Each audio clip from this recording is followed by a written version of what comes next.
international relation से जो कुछ समिट हुए उसको जानेंगे क्या है द 51 G7 का समिट कनाडा ने होस्ट किया रिफरिंग ग्रुप ऑफ ओरिजिन बताता है कि इस ग्रुप का ऑर्गेनाइजेशन कैसे है और कैसे आज टर्बुलेंट वर्ल्ड में भी पार्ट है the G7 trace its root economic consist crisis जब G7 बना 1970 में जब इकोनॉमिक क्राइसिस आया लीडिंग इंडस्ट्रियल डेमोक्रेसी कैंप जब जितने उस समय के लीडिंग डेमोक्रेसी थे आए और स्टेबलाइज किए ग्लोबल इकोनॉमी के जिस तरीके से ऑयल सेक आया स्टैगफ्लेक्शन है तो उभर का इनिशियली फॉर्म G6 1975 में 1970 में इस ग्रुप का कंसेप्ट आया 1975 में 6 ग्रुप आए और इसे बाद में कनाडा और लेटर रसिया के साथ जोड़ के G8 बनाया गया पर रसिया को जब क्रीमिया एनेक्सिस हुआ तो उसको बाद में हटा गया जब ये तो कंटेम्प्रेरी ग्लोबल कंसर्न आज G7 बात करता है ग्लोबल कंसर्न पार्टिकुलर जिस तरीके से क्लाइमेट चेंज आ रहा है सप्लाई चेन को डाइवर्सिफाई करना है चाइना प्लस स्ट्रेटजी करना है किस तरीके से कहीं क्रिटिकल मिनरल पे बात करना है one of the major outcome wildlife लाइफ चार्टर G7 का वाइल्ड लाइफ चार्टर जो बताता है कि जो फॉरेस्ट फायर हो रहा है क्लाइमेट चेंज हो रहा है जीव जंतुओं में नेचुरल वेजिटेशन में एंडेमिक पैंडेमिक प्लांट सबको ध्यान देना है another significant development action plan critical में हम किस तरीके से G7 देश क्रिटिकल मिनरल की ओर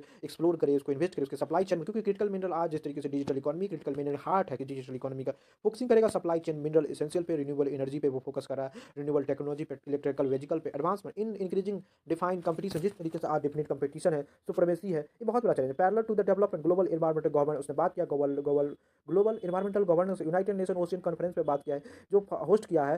फ्रांस ने कोस्टारिका पे द कॉन्फ्रेंस एम कि किस तरीके से हम सस्टेनेबल गवर्नमेंट 14 है जो फोकस करता है ओशियन के सी के मेराइन उस पर काम करो ओशियन रेगुलेट करके क्लाइमेट को प्रोवाइड करे livelihood the millions of employ को सपोर्ट करे global biodiversity yet the face several threat pollution कर रहा है जिस तरीके से आज मेराइन उस पर फोकस करे और context of BBNJ treaty biodiversity beyond the national हमें बायोडाइवर्सिटी अपने नेशनल जुरिडिक्शन से बियॉन्ड जाना है तो ट्रीटी 6 इस प्रकार की ट्रीटी मैराइट लाइफ को बात करता है कि हम जो भी हमारे क्षेत्र से बाहर भी उसको बात करें कॉमनली हाई सी की बात करता है कि हाई सी में किस तरीके से हम अपने मेराइन जीव जंतु को बचाए it enable marine protected area across the mechanism हमें बताना है शेयरिंग करना है अपने लोगों के साथ उसके जेनेटिक बेबिट by addressing the governance vacuum जितना पे गवर्नेंस का वैक्यूम है इंटरनेशनल वाटर में हम इस ट्रीटी को अप्लाई करके अपने मेराइन रिसोर्सेज को बताएंगे with in United nation system reform remain और प्रोसेसिव आज यूएन एक रिफॉर्म की ओर बढ़ना चाहता है पर इसमें बहुत सारे चैलेंज जैसे यूएनएसी कंसिस्ट 15 मेंबर जिसमें P5 मेंबर है और 10 परमानेंट मेंबर है 2 साल के लिए होता है तो veto power originally design to maintain concession veto power इसलिए डिजाइन किया गया यूएन के मेंबर में कंसेशन हो आफ्टर वर्ल्ड वार देखा गया कि टाइम डिले हो रहा है तो क्यों ना वीटो पावर का यूज किया कि कौन सा पावर यूज करना है ना 5 लोग डिसाइड करेंगे इट हैज इंक्रीजिंग बिट आज इससे क्रिटिसाइज